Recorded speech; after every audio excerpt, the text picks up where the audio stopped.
Olá, tudo bem? O tema de hoje é maravilhoso. Vamos falar sobre Jesus e o grande conflito.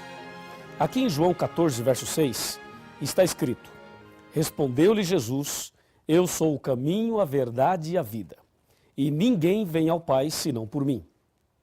Esta é a maior verdade sobre Jesus. Ele é o caminho, a verdade e a vida, e que ninguém será salvo senão por ele.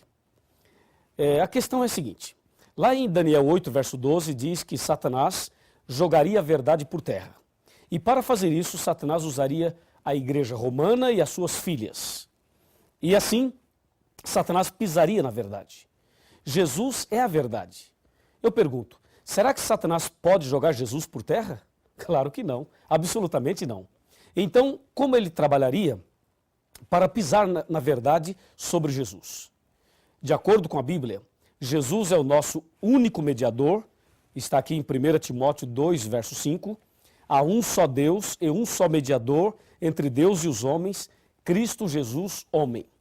Então Jesus é o único mediador, Jesus é o nosso advogado, que está interligado uma coisa com a outra, e Jesus é o nosso suficiente e poderoso Salvador. Então Satanás odeia Jesus Cristo. Esse ódio começou lá no céu. Aqui em Apocalipse, capítulo 12, versículo 7, está escrito assim, houve peleja no céu. Miguel e os seus anjos pelejaram contra o dragão. E também pelejaram o dragão e os seus anjos. E aí o verso 8 continua descrevendo essa guerra. Percebe aí a ira do dragão, e nesse caso o dragão é Satanás, contra Miguel, nesse caso Miguel é Jesus. Então, desde o céu, Satanás odeia Jesus Cristo.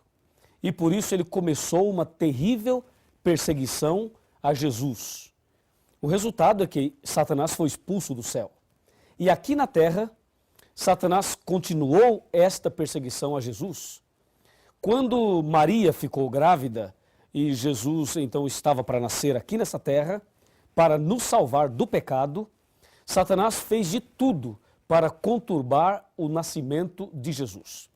Inclusive, na época, algumas mulheres tinham casos com alguns sacerdotes e depois os sacerdotes diziam a elas, diga que a sua gravidez é obra do Espírito Santo, porque eu sou um sacerdote e você teve um caso comigo. Então, se você está grávida, é obra do Espírito Santo. E essa ideia começou a ser usada, espalhada naquela época, e quando a Maria ficou grávida e disse que era obra do Espírito Santo, então muitas pessoas não acreditaram, achando que Maria era mais uma vítima daquele sistema pecaminoso entre os homens maus. Satanás armou tudo para tentar conturbar o nascimento de Jesus. Ele não conseguiu atrapalhar, Jesus nasceu, e quando Jesus tinha mais ou menos 2 anos de idade, Satanás entrou em Herodes e mandou matar todas as crianças de 2 anos para baixo. A intenção era matar Jesus. Mas Deus protegeu Jesus e Jesus foi levado para o Egito. E ali ele foi protegido. Mais uma vez, Satanás perdeu a batalha. Perdeu no céu e perdeu ali no nascimento de Jesus. O tempo passou, Jesus cresceu e aos 30 anos, Jesus Cristo foi batizado no Rio Jordão por João Batista. E aí, após o batismo, aconteceram algumas coisas muito interessantes que nós vamos conversar agora. Me acompanhe, por favor. Vamos analisar exatamente o que aconteceu ali após o batismo de nosso Senhor Jesus Cristo. Jesus foi batizado e após esse batismo, ele foi ao deserto.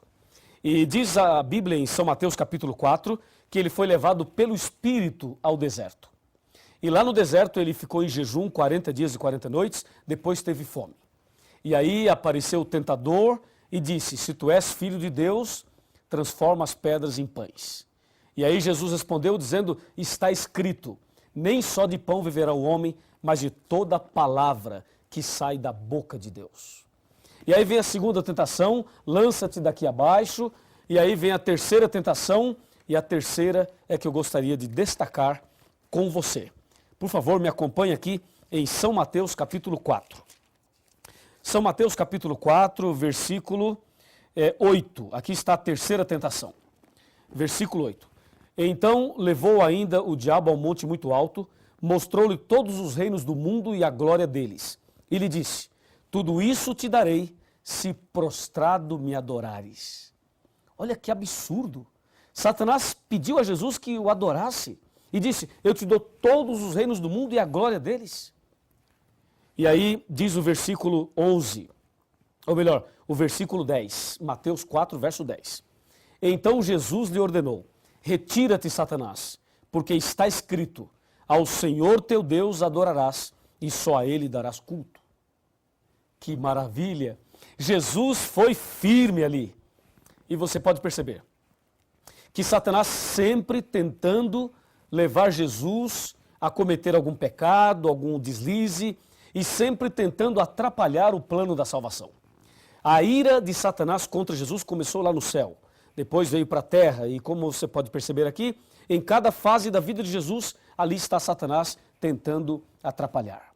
Onde Jesus ia, tinha uma pessoa com problema, uma pessoa cega, uma pessoa aleijada, uma pessoa possessa, uma pessoa com algum tipo de problema.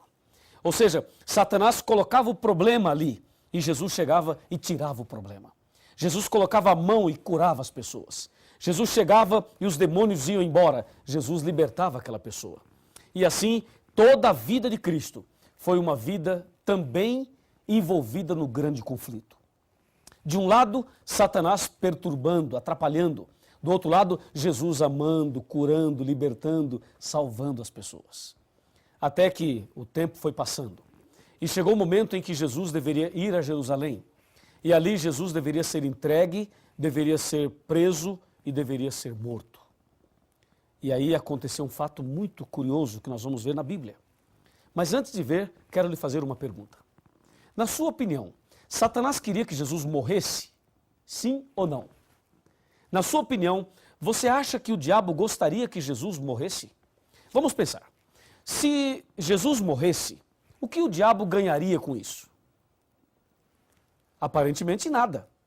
Pelo contrário, a morte de Cristo seria a derrota de Satanás. Mas se Satanás não tentasse Jesus, se Jesus não morresse, o que teria acontecido? Percebe? Satanás, se ele pudesse matar uma pessoa, ele mataria quem é cristão ou quem não é cristão. Ele mataria quem serve a Deus ou quem não serve. Resposta.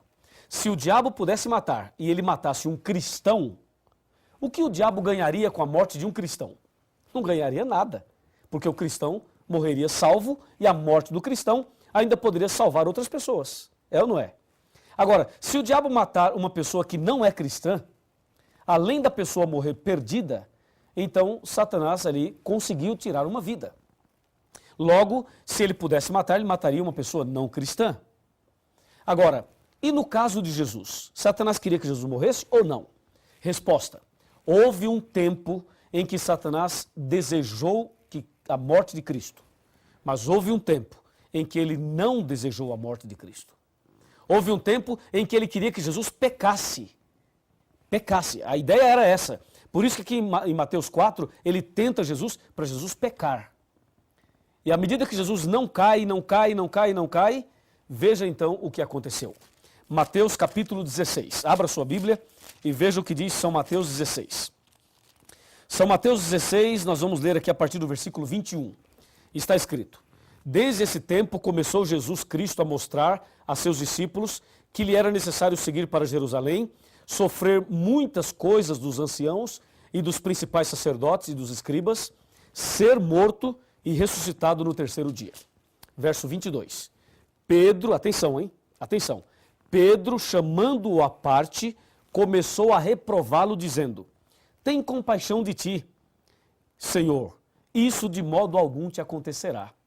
Mas Jesus, voltando-se, disse a Pedro: Arreda-te, Satanás, porque tu és para mim pedra de tropeço, porque não cogitas das coisas de Deus, e sim das dos homens. Percebeu? Veja, Satanás queria que Jesus morresse aqui. Satanás usou Pedro para dizer a Jesus: ó Jesus, se você sabe que vai a Jerusalém, que vai ser preso e que vai morrer, então não vá, fique aqui. É óbvio. Mas Jesus percebeu que por trás desse conselho de Pedro estava Satanás. E por isso disse: arreda-te, Satanás. Assim, Satanás tentou de todas as formas, de todas as maneiras, ele tentou atrapalhar o plano da salvação. Não conseguiu. Ele foi derrotado em tudo. Todas as vezes que ele se confrontou com Jesus, ele perdeu. E hoje ele vai perder mais uma vez, porque você já foi comprado, remido pelo sangue de Jesus. E aquele que é alcançado pelo sangue de Jesus, o maligno não lhe toca. O maligno pode até tentar alguma coisa, mas ele não consegue, porque quem está em Jesus é uma nova criatura e é mais do que vencedor. 2 Coríntios 5, verso 17. Meu amigo e minha amiga, se o diabo perdeu todas na luta, no conflito entre o bem e o mal, então como fica Daniel 8,12 que diz, lançou a verdade por terra? Me acompanhe. Vamos analisar esse ponto final do nosso estudo. Como entender este assunto tão delicado e tão importante? Vamos lá. A palavra de Deus nos apresenta a profecia de que Satanás pisaria na verdade. A questão é a seguinte, aqui no meu computador eu tenho algumas informações importantes. Veja, Satanás foi ousado, muito ousado, e tentou de tudo para atrapalhar Jesus. Agora que ele não conseguiu, que ele perdeu todas, e quando Cristo morreu na cruz, Satanás estava definitivamente derrotado. Então agora o que ele faz? Agora ele quer mudar as doutrinas sobre Jesus. Agora ele quer mexer com você e comigo. Agora aí está o ponto. Já que ele não conseguiu mexer com Jesus, não conseguiu atrapalhar Jesus, ele agora quer mexer na doutrina de Jesus e também na vida daqueles que querem seguir Jesus. Veja, há um só mediador, há um só Senhor, um só mediador entre Deus e os homens. A igreja romana foi usada pelo inimigo para fazer, sabe o quê? Para colocar outros mediadores no lugar de Jesus. A Bíblia diz em 1 Timóteo 2,5 que Cristo é o único mediador, mas a igreja romana colocou a intercessão dos santos. E tem um santo que intercede pelos problemas das pessoas. Você já percebeu isso? Por exemplo, existe o santo das causas impossíveis. Existe o santo dos endividados. Existe o santo casamenteiro. Esse você conhece, é ou não é? Existem santos para resolverem os problemas das pessoas. E as pessoas são devotas desses santos e dessa forma estão colocando um santo ou um homem no lugar de Jesus. E com isso a verdade sobre Jesus é pisada, é lançada por terra, com esta tal de intercessão dos santos. Eu quero dizer a você que nenhum personagem bíblico, nenhum apóstolo, nenhum profeta, nem Maria, nem o João, nem o Pedro, nenhum pode interceder por nós. Só Jesus é o nosso mediador. Só Jesus pode interceder por cada um de nós. Satanás quer mexer na doutrina de Cristo. E, na verdade, Satanás quer esconder as seguintes verdades. Ele quer esconder de que Jesus é o único mediador. Ele não quer que você saiba disso. Ele quer esconder que Jesus intercede por você todos os dias. Ele quer esconder que só Deus, através de Cristo, pode perdoar os seus pecados. Ele quer esconder que temos um advogado perante o Pai, Jesus Cristo, o justo. Ele quer esconder as verdades bíblicas e uma delas é que Jesus está voltando e desta forma o inimigo vem jogando a verdade por terra na vida daqueles que não estudam a Bíblia, daqueles que seguem doutrinas de homens e daqueles que não buscam a verdade.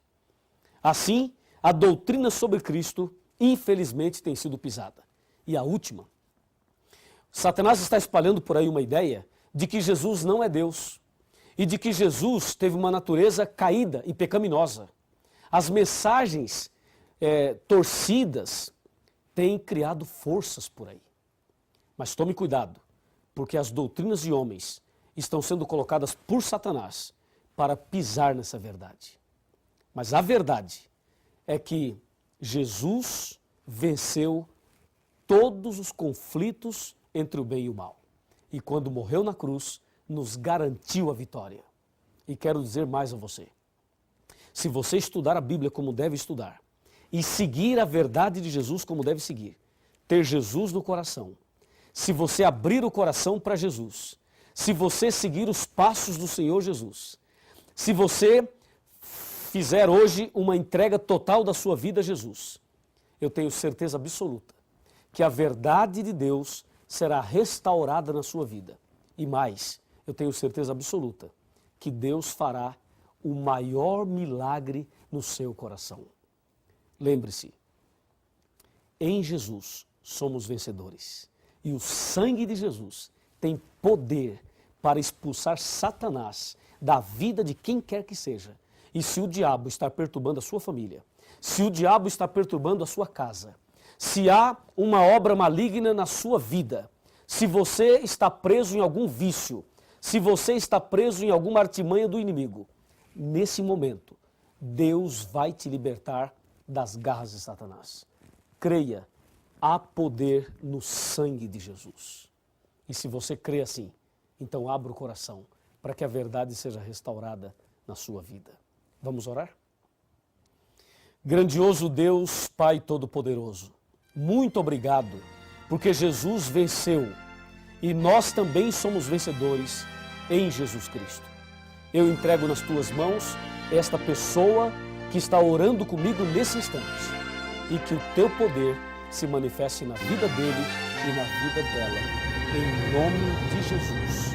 Amém. No trono do viver só existe lugar para lugar de quem governa todo o ser. No trono do viver só pode haver Senhor. Se forem dois, um será amado, outro rejeitado. Vem, decide agora quem vai ocupar seu coração. Mas lembre, se ele não for o primeiro em seu coração, então já não é mais nada, não passa de uma ilusão.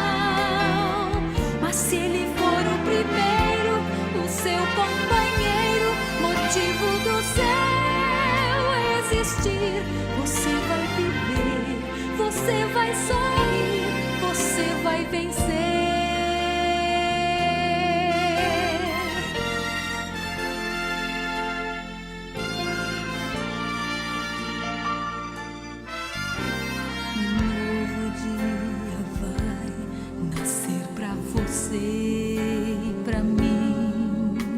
Depende de aceitar Jesus no viver.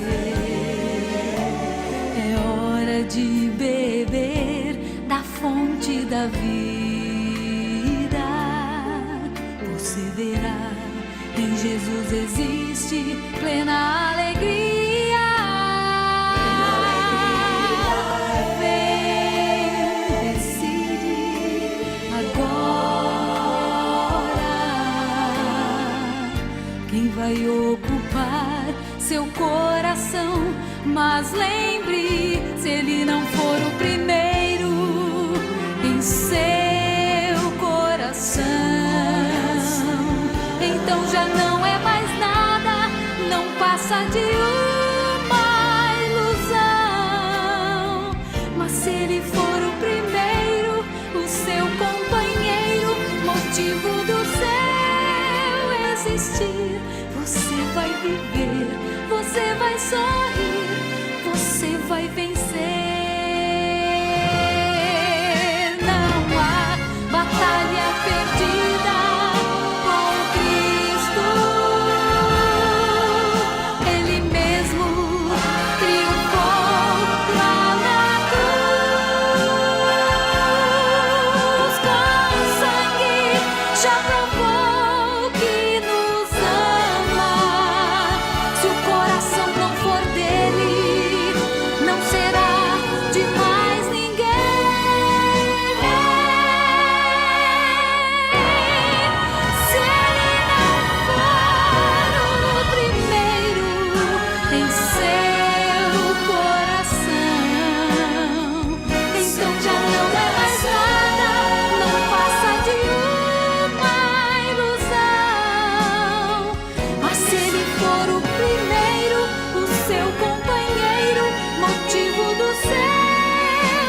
existir, você vai viver, você vai sorrir, você vai vencer.